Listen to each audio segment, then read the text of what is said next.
Hello everyone, welcome back on साया Saran classes. सो 10th class आज का टॉपिक रहेगा concave mirror. So light chapter का ये बहुत ही इम्पोर्टेंट पॉइंट है स्टूडेंट्स। मोस्टली क्वेश्चन में पूछा जाता है आपसे कि जो कॉनकेव मिरर के अंदर जो रेज आते हैं, जो लाइट डाली जाती है, तो उसका रिफ्लेक्शन किस पॉइंट से होकर गुजरता है। सो आज की क्लास में हम इन सबको डिस्कस करेंगे स्टूडेंट्स। अगर आपने इस चैप्टर की प्रीवियस क्लासेज नहीं देखी हैं, प्लीज़ प्लेलिस्ट में जाके प्रीवियस क्लासेज को देख लें। सो करते हैं आज का टॉपिक स्टार्ट है हमारा कॉनकेव मिरर। कॉनकेव मिरर मैंने आपको समझा दिया था कि कॉनकेव मिरर मोस्टली किस लिए यूज किया जाता है। हेडलाइट वगैरह के लिए, जो गाड़ियों के अंदर शीशा होता है उनके लिए, ताकि कोई भी ऑब्जेक्ट है जो हमारा, वो हमें ऐसा नहीं कि फुल्ली ना दिखे, बल्कि उसके आसपास जितने ऑब्जेक्ट हैं वो भी हमें क्लियर दिख सकें। जो कॉनकेव मिरर उसकी छोटी इमेज बना के हमें दिखाता है। ले ऐसा कभी नहीं होता कॉनकेव मिरर के अंदर की जो इमेज होती है वो रियल ना दिखे। इमेज दिखेगी वैसे, लेकिन साइज में कम होगी। सो ये है कॉनकेव मिरर। आज बात करते हैं हम कॉनकेव मिरर के अंदर अगर हम लाइट की रेज को फॉल करवाते हैं तो किस तरीके से रिफ्लेक्टेड करती है। देखो भाई, when an object is placed in front of concave mirror, अगर कॉनकेव मिरर के सामने कोई ऑब्जेक्ट रखा है हमने, light ray from the object fall on the mirror and get reflected. So जो रेज थी वो मिरर के ऊपर आएंगी, ऑब्जेक्ट के ऊपर आके वो फिर रिफ्लेक्ट करेंगी। अब रिफ्लेक्ट किस तरीके से हो सकता है कि reflection ray produce an image at a point where they intersected या appear to intersected.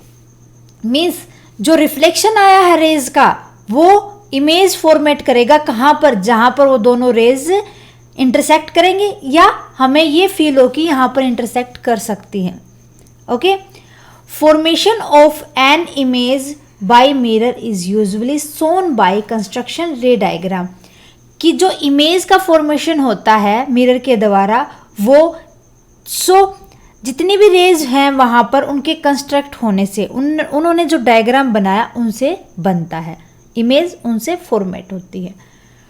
To construct a रे diagram we need at least 2 ray through path after reflecting from the mirror are known.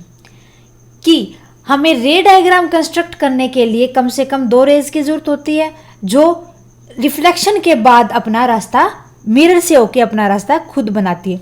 एक तो जो रे हमने डाली है, एक जो रिफ्लेक्टेड होके आएगी। Okay, these ray must be chosen according to our convenience. हम अपने अकॉर्डिंग उन रेज को चूज कर सकते हैं। ये कोई कंपलसरी नहीं होता कि ये रेज ऐसे इस तरीके से लेनी पड़ेगी, इस वे में लेके आनी पड़ेगी। Any 2 of the following ray can be considered to obtain the image। उनमें से कोई भी 2 रेज कंसिडर करती हैं किसी भी इमेज को फॉर्मेट करने में, ऑब्टेन करने में।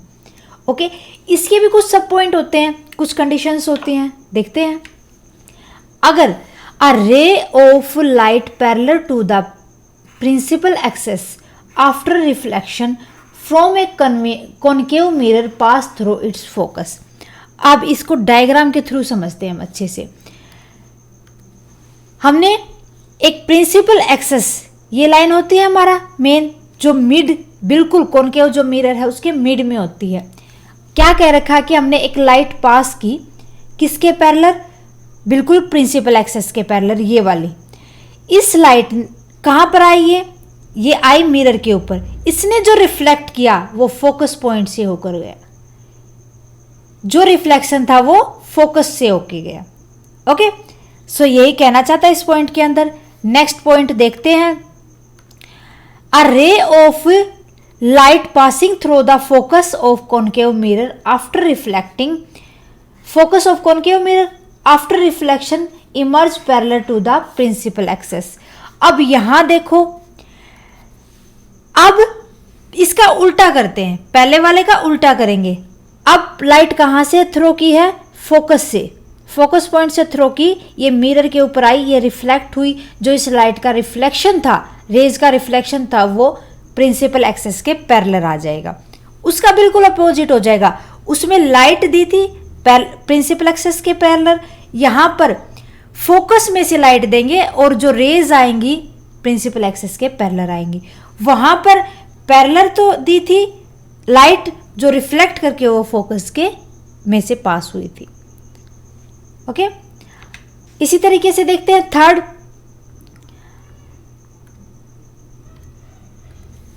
a ray of light passing through the center of curvature of a concave mirror retrace its path after reflection as rays passing through the center of curvature act as a normal to the spherical mirror।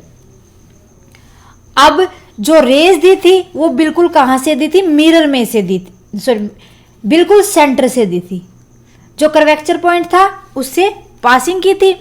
सो ये mirror के ऊपर जाएंगी raise, ये reflect करेंगी, जो ये reflection होगा उसी रेज के ऊपर से होगा, बिल्कुल जहां से रेज गई थी अब वो रिफ्लेक्शन बिल्कुल ही उसके अपोजिट, उसके ऊपर से ही आएगा। सो एक ही रे बनेगी, पासिंग वाले भी और जो रेज लाइट वाले भी।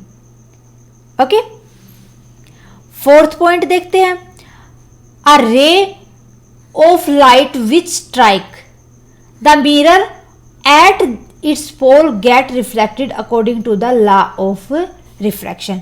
लॉ ऑफ रिफ्रैक्शन हमने पढ़ा था, लॉ ऑफ रिफ्रैक्शन के अकॉर्डिंग जिस तरीके से इंसिडेंट रे आती थी और वो रिफ्लेक्ट करती थी, जिस एंगल पे इंसिडेंट रे थी उसी एंगल पे वो रिफ्लेक्टेड रे बनाएंगी। So angle I is equal to angle R।